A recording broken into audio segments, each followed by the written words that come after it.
flows from here, right? And then the connection of the hands directly behind the middle of the back right now, but it's going to need to be adjusted to be able to throw an opponent to my left side or the right side.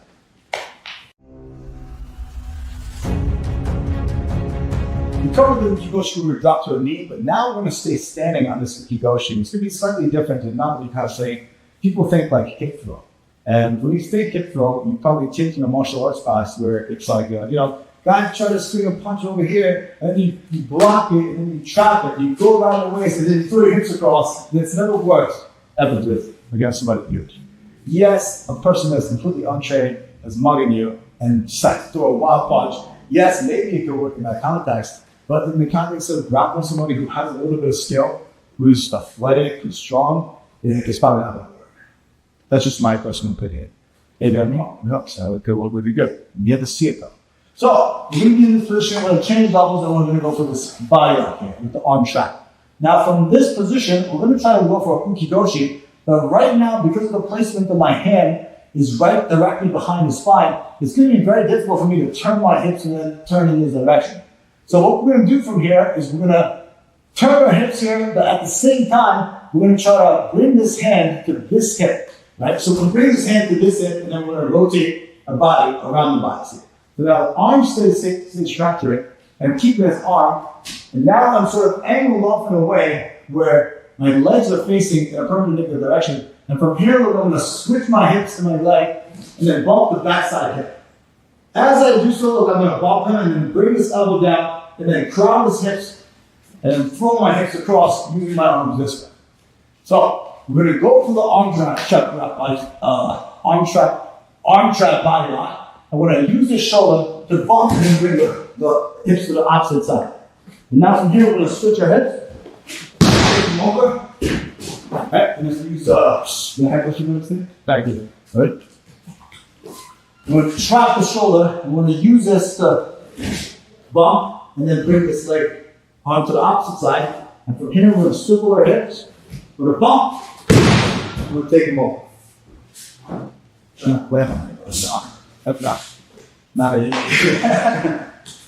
Some key tricks here.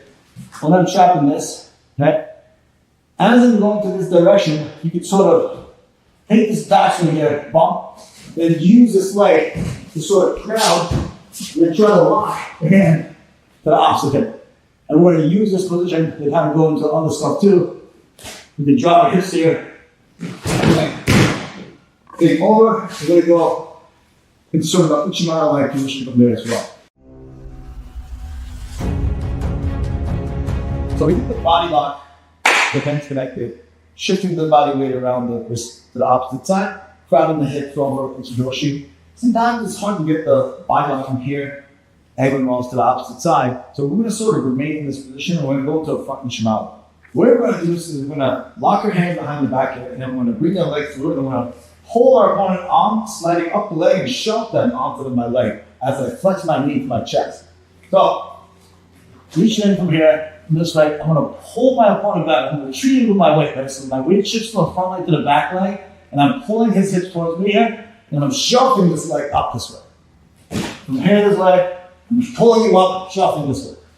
So now that we're in this position where we have our leg up and our opponent sort of loaded, it's not really sort of the leg that's doing the lifting, but it's sort of the hips that is lifted from this bottom leg lifting, and this sort of acts as sort of like a little bit of a shove. So your leg and your hip flexor is not bearing the entire body weight. So from this position, you can kind of crowd first, or you kind of take a shift away, pull your opponent up onto the hip. The moment you lift it here, when they get to that apex here, you can sort of shove the leg high. You're going to rotate your knee from this position to this position.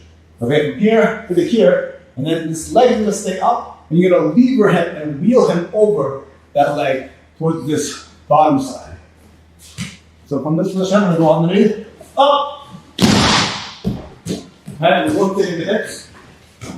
Kind of hard to show it slow motion. But we're pulling our opponent up this way. Okay.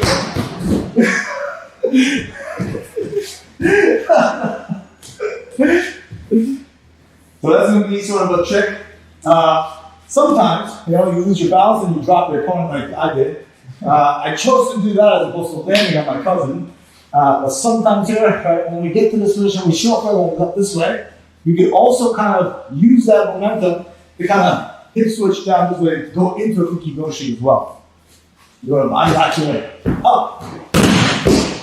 Right, we're dropping the hips down and sort of switching it over. We just did a lifting front Uchimata off of this. Sometimes it's very difficult to lift that person. If you're not strong, there's some alternatives that you kind of go for. If you want to add the Instagram reels and do like a highlight thing, you want to up the big lifting throws, obviously, but it's not always feasible. And sometimes you try to go for it and it doesn't quite work.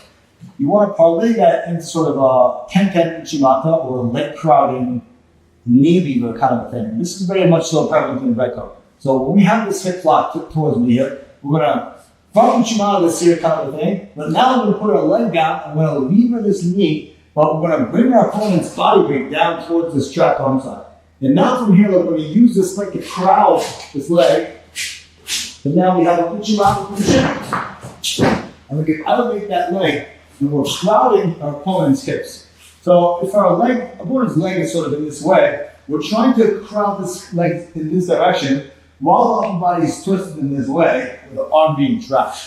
Traditionally in Kenkai Uchimata, you have a sort of a distance where you open the leg and you're hopping this way, hopping, turning this way, and then spiraling down this direction. But this is a little bit different because you're crowding this leg. You're crowding this leg with this leg, and then you're driving it across and circling backwards. It's kind of like when you pass a guard or something, and you're shoving the leg and then going towards that leg. So it's not as intuitive. Right? When you pass the guard, you want to go towards the head a lot of the times, but you sort of run into the frame, so you reverse the direction. They like turn their hips away, and this is sort of the same maneuver here. We go for this body lock here, we're trying to back step here, and we're crowding this leg here, and we're bumping, and we're relocking the hand. And now we're sort of in this position where I'm controlling the hips, I'm controlling the inside leg, and now from here, you can kind of really rip this through Uchimata, and then elevate and take me down as well. One of my favorite ways to kind of finish this over under position. It's safe, it's slow to control. Obviously, you can rip for Uchimata at any time, but if you do it off sort of front Uchimata, you lift from here up. They put their foot down, and then you put down your foot down, start crowding this way, going to the Kenkai Uchimata. It allows you to get used to that position and the movement of the finish without having to do the high amplitude and lifting. Yeah.